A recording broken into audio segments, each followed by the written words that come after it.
Imagine this. You're diving in the crystalline waters off South Africa's coast. The visibility is perfect. Schools of fish dance around you in synchronized patterns, and then darkness. A shadow so massive it eclipses the sun. You look up to see a mouth large enough to swallow a car, lined with hundreds of serrated teeth, each the size of your hand. This is the nightmare that has haunted mariners for centuries. The possibility that the most terrifying predator ever to exist might still patrol our oceans, the Megalodon. Just the name sends shivers down the spine of marine biologists and ocean enthusiasts alike. But is this prehistoric monster truly extinct? Or could it still be lurking in the unexplored depths of our planet's final frontier? 75 million years ago, long before humans walked the Earth, an apex predator evolved that would dominate the world's oceans for over 13 million years. The Otodus Megalodon, its very name meaning big tooth, was nature's perfect killing machine. At up to 60 feet long, that's 3 times larger than the biggest great white shark ever recorded. With a bite force estimated at over 40,000 pounds, the Megalodon could crush a whale's skull as easily as you might bite into an apple. Its 276 teeth, arranged in multiple rows, were not just weapons, but evolutionary masterpieces, serrated like steak knives and designed to slice through the toughest flesh and bone. But the official scientific consensus tells us this ocean terror went extinct approximately 3.6 million years ago. The changing climate at the end of the Pliocene era led to cooling oceans and shifting prey patterns. The mighty Meg, specialist hunter that it was, couldn't adapt quickly enough. Its prey disappeared, and so did it, relegated to the fossil record, existing now only as teeth and vertebrae scattered across the ocean floor. Or so we're told. Because here's where our story takes an unexpected turn. In 1918, Australian naturalist David Stead recorded an incident that has haunted marine biologists ever since. A group of experienced fishermen refused to return to their usual fishing grounds after encountering something that left them pale with terror. A shark of almost unbelievable proportions that destroyed their traps and equipment. These weren't amateur sailors spinning tall tales. These were hardened professionals who had spent decades facing the ocean's dangers, and they weren't alone in their claims. Throughout the 20th century, reports continued to surface. In 1933, a vessel carrying ichthyologist J.L.B. Smith spotted an enormous shark, estimated at over 40 feet. In 1960, the captain of a 55-foot fishing boat in the South Pacific described a shark longer than his entire vessel that followed them for nearly an hour. Modern science dismisses these accounts as misidentifications or exaggerations, but there's a nagging question that remains. How much do we really know about what dwells in our oceans? Consider this sobering fact. We have better maps of the surface of Mars than we do of our own ocean floor. More than 80% of Earth's oceans remain unmapped, unexplored, and unseen by human eyes. The crushing depths of our oceanic trenches, some plunging more than 7 miles down, create environments we can barely comprehend, let alone thoroughly investigate. Is it really so impossible that a creature we thought extinct could have adapted to these depths? Evolution works in mysterious ways, and the deep sea has repeatedly surprised us with creatures that defy our expectations. Take the coelacanth, for example. Scientists declared this prehistoric fish extinct 65 million years ago, until a living specimen was hauled up off the coast of South Africa in 1938. For 65 million years, this extinct species had been swimming in our oceans, completely unknown to science. What else might be down there, hidden from human detection?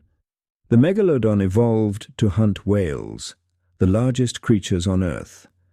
And intriguingly, modern whale populations show something peculiar. Scars and bite marks that cannot be explained by known predators. Great white sharks leave distinctive bite patterns, as do orcas. But some whales bear wounds that match neither, massive, semicircular bites that suggest a predator of immense proportions. In 2012, a documentary team in the Sea of Cortez captured sonar images of something that defied explanation, a shark-like figure estimated at 60 feet in length. Critics quickly dismissed it as a technical glitch or a misidentified whale shark. But the questions persist. And then there's the matter of Megalodon teeth. While most are found in fossil layers millions of years old, occasionally teeth have been dredged up that seem different, fresher, less mineralized than they should be if they were truly millions of years old. In 1875, the HMS Challenger expedition recovered Megalodon teeth from the seafloor that some researchers claimed were only a few thousand years old, practically yesterday in geological terms. The scientific establishment has explanations for all of these anomalies, of course. Sonar can be unreliable. Teeth can be redeposited from older sediments into newer ones. The human eye is notoriously poor at judging size in the water. The ocean plays tricks on even the most experienced observers. But here's a thought experiment that keeps marine biologists awake at night. The deep ocean trenches could theoretically support a population of large marine predators completely unknown to science. The crushing depths, freezing temperatures, and absolute darkness would require significant evolutionary adaptations. But evolution has overcome greater challenges before. What if the Megalodon didn't go extinct, but rather retreated? What if, facing competition and changing conditions in surface waters, a population adapted to the one environment where no other large predator could follow? The deep ocean trenches offer near-limitless hunting grounds for a creature adapted to extreme pressure and minimal light. Modern technology is finally allowing us to explore these mysterious realms. Deep-sea submersibles, autonomous underwater vehicles, and advanced sonar systems are mapping the abyss like never before. And with each expedition, we discover new species, hundreds of them every year. Most are small, bizarre adaptations to extreme conditions, but occasionally something larger emerges from the darkness. In 2013, researchers off the coast of Japan filmed a 30-foot-long giant squid, a creature so elusive it had been relegated to the realm of sailors' tales for centuries. In 2015, a massive albino shark, unlike any known species, was briefly captured on film by oil rig workers in the Persian Gulf, before disappearing into the depths.